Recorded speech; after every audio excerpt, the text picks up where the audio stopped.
ચોમાસાના સમયમાં સમુદ્રમાં સર્જાતા ચક્રવાત અને આ જ સમયગાળા દરમિયાન માછલીઓને ઈંડા મૂકે છે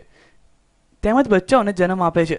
જેથી આ સમયમાં માછીમારોને દરિયામાં માછીમારી કરવા જવા પર મનાઈ ફરમાવી દેવામાં આવે છે। તેમ છતાં સરકારના આ નિયમોને નેવે મૂકીને માછીમાર કરવા ગયેલા 34 જેટલા માછીમારોને ફિશરીઝે ઝડપી પાડ્યા હતા, જેથી આ તમામ માછીમારોના લાયસન્સ રદ કરી દેવામાં આવ્યા હતા તેમજ સરકાર દ્વારા આપવામાં આવતી સબસિડીમાંથી પણ બાકાત કરી દેવામાં આવ્યા હતા। અને 27મી તારીખે મને ફરિયાદો મળેલી કે ભાઈ મૂળ દ્વારકા જે વેરાવળને જ્યુરિડિક્શનમાં આવે, વેરાવળના મૂળ દ્વારકાની અંદર ગેરકાયદેસર મચ્છીમારી ચાલુ છે। રાતે મને ફોન આવતા હતા એટલે મેં રાતે મારા આસિસ્ટન્ટને આ રીતે વાત કરી અને તાત્કાલિક તેમને મૂળ દ્વારકા જે તે સ્થળ પર રવાના કરેલા અને એમ લોકોએ જઈ અને જે રોજકામ અમુક કરી અને જે અમુક 34 કેસ લાયસન્સના હતા, જે લોકો મચ્છીમારી અગાઉ પણ આ લોકોની ફરિયાદો મળેલી હતી અમને, અને એ ફરિયાદી અમારા સ્થાનિક જે ફિશરીઝ ગાર્ડ છે એના રિપોર્ટના આધારે અને એ દિવસે એમણે ત્યાં 1-2 કેસ પણ જોવા મળેલા, એ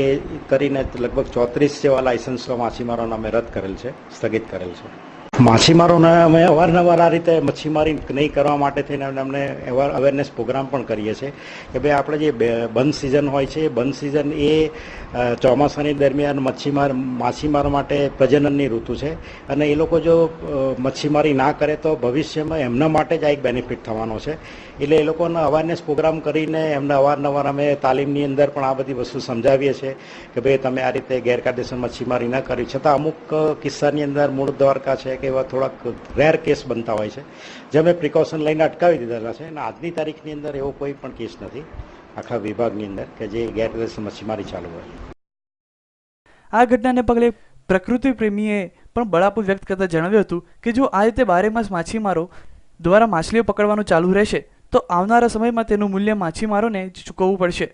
જો સરકારના નિયમોને નેવે મૂકીને આ રીતે માછીમારી કરવામાં આવે તો માછલીઓની પ્રજાતિ પર તેની ખરાબ અસર થવાનો ભય રહેલો છે। ખાસ કરીને 15 જૂનથી લઈને 15 ઓક્ટોબર સુધી ગુજરાત સરકારના આદેશ મુજબ જે માછીમારી કરવી સખત મનાઈ હોય છે, કારણ કે દરિયાની અંદર જે માછલીઓ છે એના ઈંડા મૂકતી હોય ને એમાંથી એનું પોપ્યુલેશન વધતું હોય છે અને જે 2-3 મહિના બંધ હોય જેમાં સાયક્લોન ને વગેરે પણ થતું હોય, જેથી કરીને એક સરકારના એક જીઆર બનેલો કે 15 જૂનથી લઈને 15 ઓક્ટોબર સુધી માછીમારી નહીં કરવી। પણ જે છેલ્લા આ વર્ષની અંદર વાત કરું તો મૂળ દ્વારકાની અંદર છેલ્લા 5-6 દિવસથી ફિશિંગ શરૂ થઈ છે અને માછીમારો માછીમારીને લઈ આવે છે અને ફિશરીઝ દ્વારા 34 જેટલી બોટને પણ પકડી છે અને એમના લાયસન્સ અને